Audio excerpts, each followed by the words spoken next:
Good morning, children. How are you all? I hope you all are doing well, staying safe, and you all have enjoyed your holidays, your autumn break. Children, in the holidays for the autumn break, I have provided you with some assignment and projects. Okay, that is a art integrated activity I have given you. You all have to submit that activity till Wednesday. Okay, Wednesday तक आपके वो जो जितने भी बच्चे हैं सबकी वो एक्टिविटीज़ आ जाने चाहिए. And that is for the internal assessment. उस पर आपको मार्क्स मिलेंगे इंटरनल असेसमेंट के. ठीक है ना. तो जो whatever the homework in is given in your science, you have to submit it till Wednesday evening. Okay, before autumn break I have started a new chapter. Okay, and there I have discussed about, and the name of the chapter is what? The motion and the measurement of the distances, a very important chapter. और उस समय मैंने क्या discuss किया था, आपको बताया था बच्चों कि स्टोरी ऑफ ट्रांसपोर्ट की स्टोरी बताई थी. कैसे ट्रांसपोर्ट स्टार्ट हुआ था, how the transport was started. Ancient time में हम एक जगह से दूसरी जगह जाने के लिए व्हाट द थिंग, किन सारी चीज़ों का यूज़ करते थे. ठीक है, कैसे उसके बाद मॉडर्नाइजेशन हुआ, कैसे व्हील की डिस्कवरी हुई, है ना, और कैसे हमने डेवलपमेंट किया ट्रांसपोर्ट में, है ना.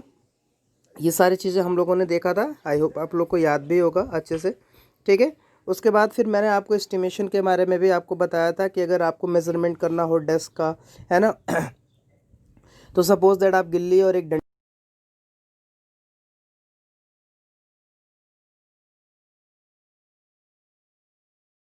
डिफरेंसेस आएंगे. ऐसा क्यों होता है बच्चों? क्योंकि हमारे पास कोई स्टैंडर्ड मेज़रमेंट के लिए यूनिट नहीं है ना. हमारे पास कोई स्टैंडर्ड मेज़रमेंट नहीं है जिससे हम क्या कर सकें, उसको मेज़र कर सकें, है ना. तो उसके लिए मैंने आपको बताया था कि हमारे पास एक स्टैंडर्ड मेज़रमेंट होना चाहिए. तो फिर वो मेज़रमेंट किस तरीके से होना चाहिए, क्या होना चाहिए, कैसे मेज़रमेंट करते हैं, वो सारी चीज़ें हम आज देखेंगे. ठीक है ना, इंपॉर्टेंट चैप्टर है बच्चों. ठीक है. तो फर्दर आगे देखते हैं सम मेज़रमेंट्स. ठीक है, ये बच्चों एक्टिविटी 1 है. इसको चाहे आप तो घर में अपने इस एक्टिविटी को प्रोसीड कर सकते हैं. ठीक है ना, कोई दिक्कत नहीं है. You have to works in group and each of you do this activity 1 by 1. अगर आपके घर में सिबलिंग्स हैं, आप लोग, ठीक है ना, भाई बहन हैं, या घर में कोई और भी हैं, कजन्स हैं, तो उनके साथ मिलकर आप ये एक्टिविटी को कर सकते हैं या प्रोसीड कर सकते हैं. What you have to do, using your foot as a unit of a length, measure the length of and breadth of your. यहाँ क्लासरूम दिया है बट मैं क्लासरूम में आप है नहीं. ठीक है, तो मैं आप जिस रूम में है आप उस रूम की बात कर रहा हूँ. ठीक है, आपके घर में जो भी एक कोई भी रूम ले लीजिए, उस रूम को आप अपने क्या करना है, आपको अपने लेग यानी आपका जो क्या है फुट है ना, आपके फुट से उसको मेज़र करना है. ठीक है, एक फुट को आप 1 यूनिट लेंथ मानेंगे, है ना, और आपको अपने रूम की लेंथ और ब्रेथ दोनों को किससे मेज़र करना है, आपके फुट लेंथ से मेज़र करना है. ठीक है ना. जब आप मेज़र करेंगे तो आपको ये दिखेगा कि हो सकता है कि आपका जो रूम है वो कंप्लीट फुट्स ना आए.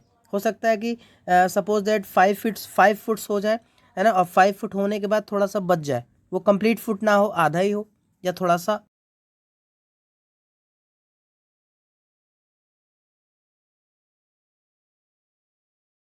तो वो जो बचा हुआ पार्ट होगा उसको आप स्ट्रिंग से मेज़र करेंगे. किससे मेज़र करेंगे? So use a string to measure the length of a part of your foot as you did before. ठीक है ना. उसके बाद फुट से मेज़र किया. अब उसके बाद उसी जो आपकी लेंथ है रूम की या ब्रेथ है, उसको अब आप स्ट्रिंग से मेज़र करेंगे. ठीक है, और मेज़र करने के बाद, ठीक है, यहाँ पे आपको क्या करना है, उसको फिलअप करना है. Measuring the length and breadth of the classroom and you have to fill it in the table 10.1. Now let's come to the activity 2. What you have to do, you have to work in a group and each of you use your hand span as a unit to measure the width of a table or a desk in your home. आपके घर में कोई अगर table है या बड़ी अगर dining table है तो उसको आप अपने हैंड स्पैन क्या होता है बच्चा, आपके the distance between your thumb and your little finger. ठीक है ना, आपके हैंड और लिटिल फिंगर के बीच का जो डिफरेंस होता है उसके बीच को हम लोग क्या बोलते हैं, हैंड स्पैन बोलते हैं उस लेंथ को. ठीक है ना. तो आप क्या करेंगे, अपने जो डाइनिंग टेबल है उसको आप क्या करेंगे बच्चों, हैंड स्पैन से मेज़र करने की कोशिश कीजिए. है ना। Here too you may find that you need string length equal to a hand span and then fraction of the string length to make the measurement. यहाँ भी आप यही देखेंगे कि आपका हैंड स्पैन कम्प्लीटली नहीं आएगा, थोड़ा बहुत पार्ट उसमें बच जाएगा। या स्ट्रिंग से भी मेज़र करेंगे, एक अगर हैंड स्पैन के बराबर आप स्ट्रिंग लेंथ लेके तो उसमें भी थोड़ा बहुत पार्ट आपका क्या हो जाएगा, बच जाएगा, और वो कंप्लीट लेंथ नहीं होगी, हाफ या उससे कम ही होगा, है ना। तो हमने क्या देखा बच्चे यहाँ पे, we see that the measurements mean the comparison of an unknown quantity with some known quantity. जब भी हम मेजरमेंट करते हैं तो उसके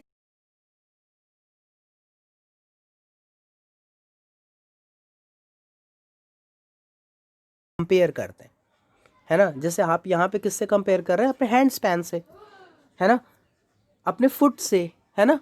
तो किसी भी चीज़ को कंपेयर करने के लिए आपके पास एक नोन क्या होना चाहिए, मेजरमेंट होना चाहिए, है ना। समझ में आ रहा है, एक नोन क्वांटिटी होनी चाहिए। और इसी नोन फिक्स्ड क्वांटिटी को हम लोग क्या बोलते हैं, यूनिट बोलते हैं। क्या बोलते हैं बच्चों, यूनिट।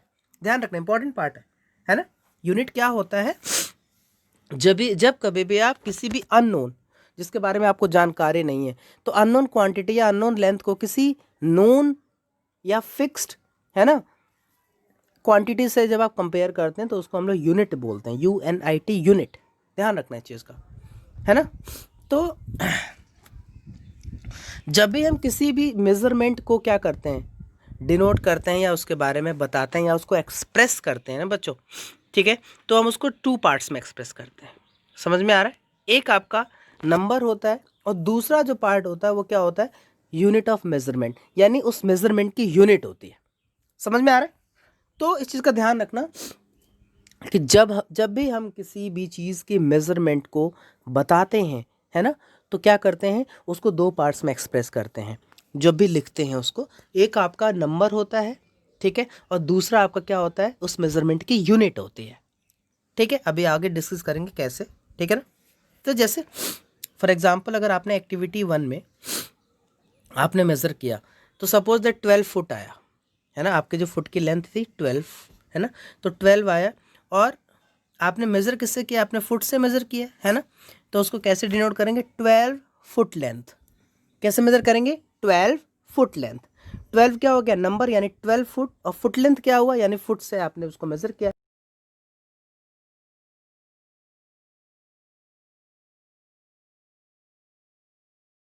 इस तरीके से हम इसको मेज़र करते हैं। जैसे मैं आपको बताऊं, जैसे हम बोलते हैं ना 1 किलोमीटर, 2 किलोमीटर्स, 3 मीटर्स, 4 सेंटीमीटर्स।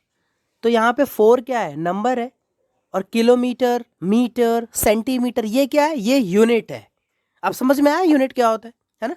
तो किसी भी चीज़ को मेज़र करने के लिए हमारे पास एक फिक्स मेजरमेंट ऑफ क्वांटिटी होना चाहिए, जिसको हम लोग यूनिट बोलते हैं, है ना।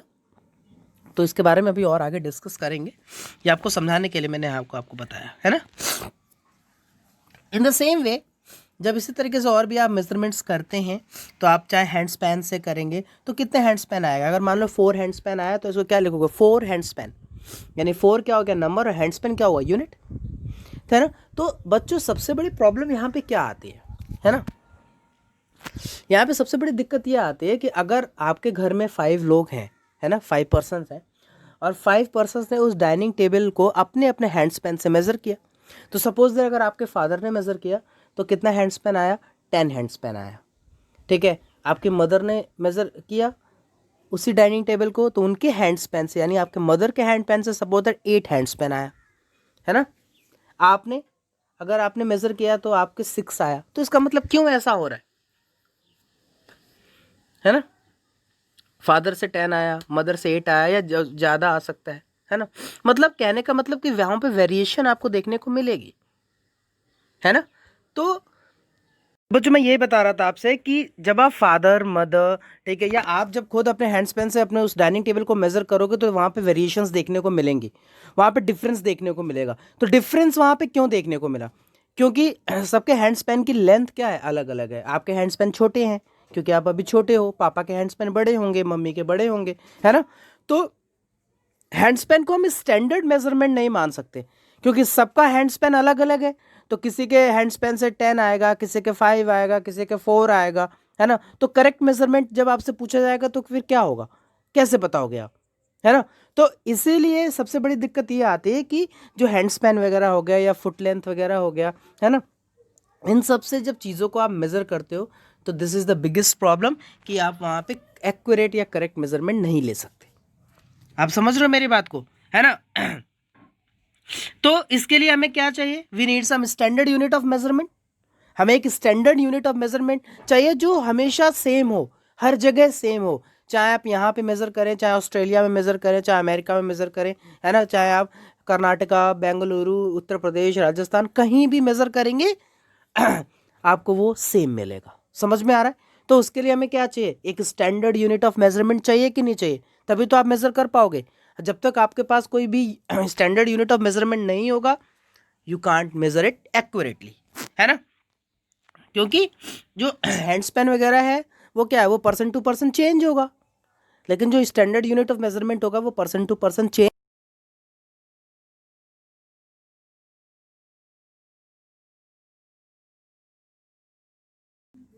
फुट की लेंथ हो गई, आपके फिंगर की विड्थ हो गई, है ना, या स्टेप से आप चीज़ों को मेज़र करते थे, है ना। जो इंडस वैली सिविलाइजेशन के जो लोग रहते थे या जो पीपल होते थे, है ना, वो भी क्या करते थे, इन सारी चीज़ों का यूज़ करते थे, है ना। तो क्यूबिट, इवन वो क्यूबिट का भी यूज़ करते थे। क्यूबिट क्या होता है, मैंने आपको हैंड स्पैन बताया, फुट लेंथ बताया, क्यूबिट क्या होता है। क्यूबिट यानी आपके एल्बो से लेकर के आपके फिंगर, है ना, ये जो लेंथ होती है इसको हम लोग क्या बोलते हैं, क्यूबिट बोलते हैं, है ना। तो क्यूबिट का भी यूज़ लोग पुराने ज़माने में क्या किया करते थे, फिंगर टिप से लेकर के आपके लेंथ ऑफ द एल्बो जहाँ तक है वो आपको क्यूबिट कहलाता है ना। इजिप्ट में, इवन इजिप्ट में भी जो है इसको क्या किया जाता था, यूनिट ऑफ लेंथ यूज़ किया जाता था, है ना। पीपल ने फुट, FOOT फुट का यूज़ करना शुरू किया, वो भी एक यूनिट थी लेंथ की। ये सब किसकी यूनिट बता रहा हूँ, लेंथ की, है, लेंथ मेज़र करते हैं, है ना। तो वो भी लेंथ की यूनिट थी, उसको भी different part of the world use किया जाता था, है ना। लेकिन जो लेंथ ऑफ द फुट है वो क्या करती है, वेरी करती है रीजन टू रीजन। उसके बाद से people measure the yard of a cloth by the distance between the end of the word outstretch arm and their chin, है ना। यानी आपने देखा होगा लोग जो है क्या कर रहे हैं, अपनी अपनी आर्म्स को स्ट्रेच करके और अपने चिन तक इसको भी मेज़र करते हैं ना। आपने देखा होगा कपड़ा, जब आप शॉप पे जाते होंगे, शॉप वगैरह पे कपड़ा लेने जाते होंगे तो देखा होगा उसके पास अगर स्केल नहीं है मेजरमेंट वाला तो वो क्या करता है, कपड़े को ऐसे अपने आर्म से स्ट्रेच करता, अपने चिन तक लेके आता था, उसको कहता था कि ये 1 मीटर हो गया, है ना। तो ये सारी चीज़ें पुराने ज़माने में बच्चों यूज़ होती थी, है ना। इन ancient India the small length measurement used were and what, पुराने ज़माने में, ठीक है, स्मॉल लेंथ मेजरमेंट कौन कौन से यूज़ होते थे, अंगुल, ANGUL, अंगुल का यूज़ होता था, जिसको हम लोग फिंगर बोलते।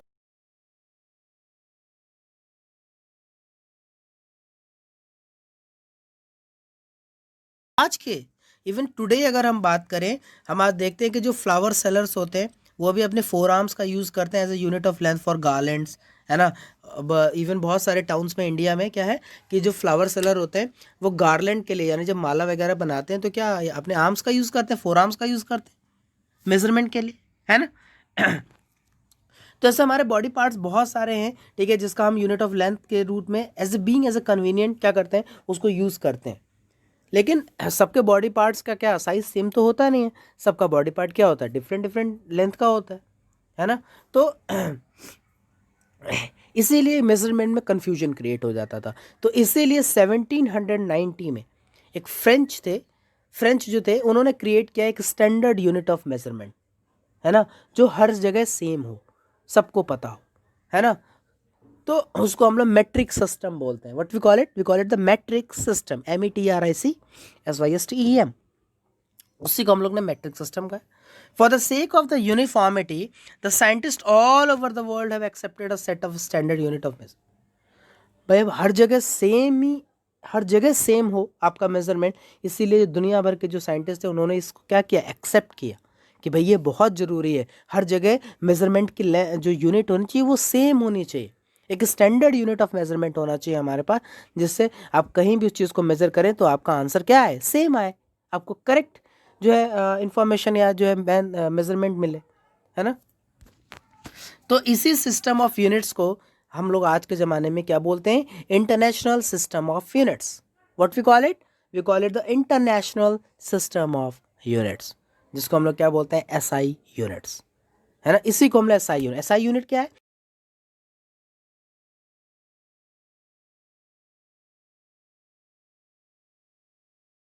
ये क्या है बच्चों, सेम है, एसआई यूनिट कभी चेंज नहीं होती। समझ में आया। जैसे लेंथ, अगर हमें लेंथ ही मेजर करनी है तो लेंथ की एसआई यूनिट क्या होगी, मीटर होगी। क्या होगी बच्चों, METRE, मीटर। समझ में आ रहा है। यहाँ पे अभी आपको दिखाऊंगा, नीचे मीटर स्केल दिया हुआ है ना, फिगर, ये देखिए, this is a metre scale. ये क्या है बच्चों, ये मीटर स्केल है। आपने वो कपड़े की दुकान पे एक पतला सा जो देखा होगा, स्टील का, लोहे का, क्या होता है, एक स्केल होता है पतला सा, देखा है जिससे वो कपड़ा मेजर करते हैं, वही है आपका मीटर स्केल, ठीक है ना। तो बच्चों, तो जो एसआई, इसको याद कर लेना, what is the SI unit of length, the SI unit of length is what, a metre, it is a metre, है ना। आप अपने ज्योमेट्री बॉक्स में देखिए, वहाँ भी एक क्या होता है, एक 15 सेंटीमीटर का स्केल होता है ना, वो भी क्या है, एक स्केल है, वो भी मेजरमेंट, वो भी मेजर करने के लिए क्या है, आपका स्टैंडर्ड यूनिट है। तो ईच मीटर, अब भाई आपने मीटर में डिवाइड तो कर दिया कि भाई लेंथ की यूनिट क्या होगी, मीटर होगी। तो हर एक मीटर, यानी एक मीटर, यानी 1 metre is divided into 100 equal divisions, यानी एक मीटर को हम इक्वल 100 इक्वल डिविजन्स में क्या करते हैं, उसको डिवाइड कर देते हैं। और उस एक इक्वल डिवीजन को हम लोग क्या बोलते हैं, centimetre. What we call it, we call it the centimetre. तो बच्चों, और फिर दोबारा उस सेंटीमीटर को भी हम 10 इक्वल डिवीजन में डिवाइड करते हैं, उसको हम लोग क्या बोलते हैं, मिलीमीटर। क्या बोलते हैं, मिलीमीटर। तो मीटर को हम लोग स्मॉल m से उसको दिखाते हैं, शो करते हैं, एक्सप्रेस करते हैं।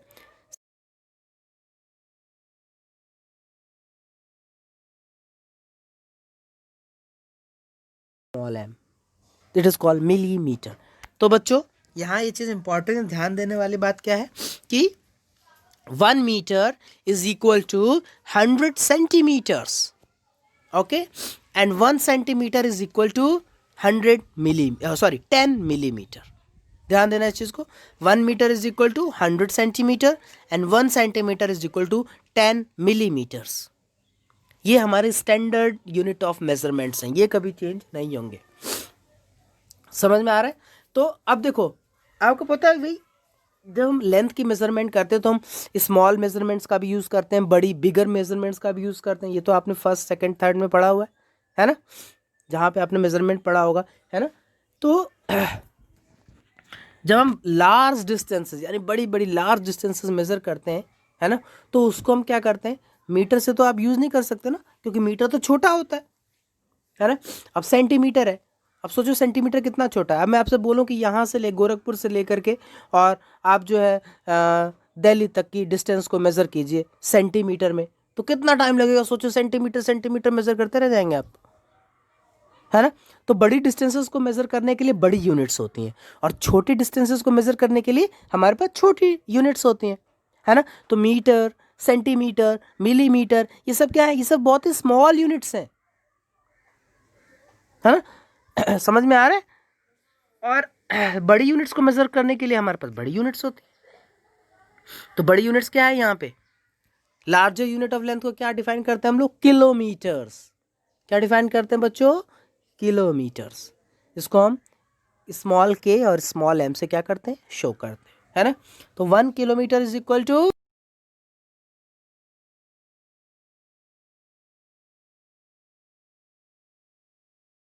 ये बात थी हमारी कुछ, क्या बच्चों, स्टैंडर्ड यूनिट्स ऑफ मेजरमेंट की, ठीक है, जिसमें हमने कुछ आपको बताया कि 1 किलोमीटर इज इक्वल टू कितने मीटर्स होता है, 1 मीटर में 100 सेंटीमीटर होते हैं, 1 सेंटीमीटर में 10 मिलीमीटर्स होते हैं, 1 किलोमीटर में 1000 मीटर्स होते हैं, है ना। और किस तरीके से इसको डिवाइड किया है।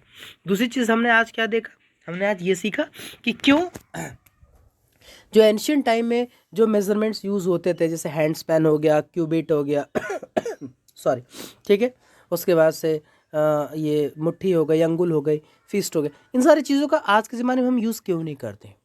वेरी इंपॉर्टेंट, आप समझ में आ गया होगा, क्योंकि क्या पर्सन टू पर्सन डिफरेंट करता है बॉडी पार्ट्स का साइज, और इसीलिए हमें एक एक्यूरेट जो है डायमेंशन नहीं मिल पाती।